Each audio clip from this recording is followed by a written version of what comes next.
Hi, I'm Julian from Inhalants, and today we're going to talk about my custom synthesizer some more. You sick of it? I don't care.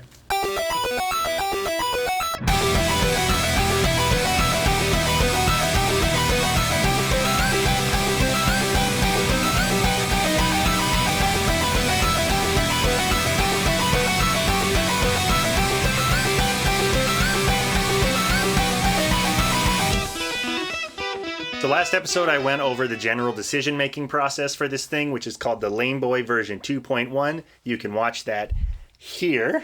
Last time we discovered together that design is just a process of progressively narrowing levels of abstraction through the search for constraints. If you ever tried to start something, I'm sure you're familiar with the experience of option paralysis. This is when there's so many different ways that you can approach a task that it's hard to even start. It's also the title of a fantastic Dillinger Escape Plan album. My advice to solve this issue is to find your first constraint, and that's usually dictated by functionality. And then commit to it, and then try to keep finding more as you make more and more decisions.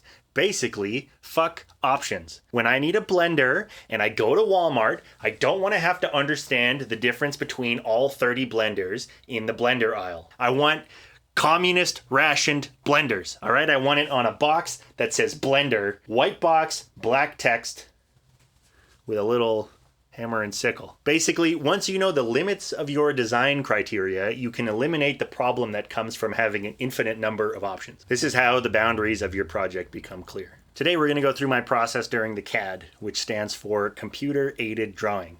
Apparently it also means a man who behaves dishonorably, especially toward women. So I arrived at the general shape by working backwards from the least flexible to the most flexible item. Basically largest to smallest item. So once I knew the general shape and I had some rough sketches done, I had to make sure I actually had or knew the dimensions of all of the pre-built components that were going to be included. So in the last episode, I decided that the TV had to be above the bass amp, and the bass amp and the TV are going to be behind the arcade stick, so I can control it like a normal arcade cabinet. So I have the amp and I have the arcade stick, and now I needed to find the display. The thing is, I can't just buy a raw like LCD display part, because TVs actually have two components. They have the actual LCD part, which is just the display, but there's also like a logic board, which is basically the computer that handles the input and output and processing of all of the signal, and it translates that into data that the LCD panel can read. There's no way I was going to build that logic board, so I had to buy an actual TV that I could take apart and harvest the parts from. The other challenging part of finding a TV was that it had to have a 4:3 aspect ratio instead of the 16:9 widescreen that most modern displays have. It also needs an old VGA like analog connector, because that's the output format of my Game Boy video converter board. So after some searching around on Amazon and AliExpress, I found this monitor for security cameras by a little company called Yo. It's a 4:3 aspect ratio, and as a bonus, it's actually 800 by 600 pixels, which is the minimum that Windows 10 supports. So in case I want to slip a little PC in here to manage other MIDI data or our light show or something like that. The interface on this thing sucks and the controls don't really make any sense, but at least it works. And there weren't a ton of options that fit all of my criteria. I took it apart to find the display part that it uses, and the whole TV was like $110. So that's not super cheap, but when you consider the cost for the raw LCD part, like I was saying earlier, is about $350 used, and that doesn't even include a logic board. So anyway, once I found that part, I could find the data sheet for the actual LCD component and then get the exact dimensions. And once I had the display, I started the tedious process of modeling all of the pre-built components that were going to be included. I needed to recreate in 3D all the components that I wasn't making from scratch, and this needs to be exact. The nice thing is, people have already made detailed models of popular devices like the Game Boy or the Chaos Pad, or the keyboard switches and like standard connectors. I was able to rip those models from GrabCAD or from McMaster-Carr and resize them to match the correct dimensions. And this was like 10 days of full-time work just measuring and modeling to get everything correct. Especially difficult is measuring hole patterns, like to match the mixer or to match the faceplate for my amp, because you're measuring from end to end of a circle and you can't measure from the center, which is how you would actually design it. You would design from the center of a circle. But anyway, once I had those modeled, I started designing in basically the same order as I decided on the positions. I designed the display assembly first. It's basically a square plate that I can mount the LCD part to. And then a second layer that serves as the mounting point and the visible portion of the display. It's called a bezel. The front bezel also has a piece of glass to protect the LCD, which will be screwed in with thumb screws.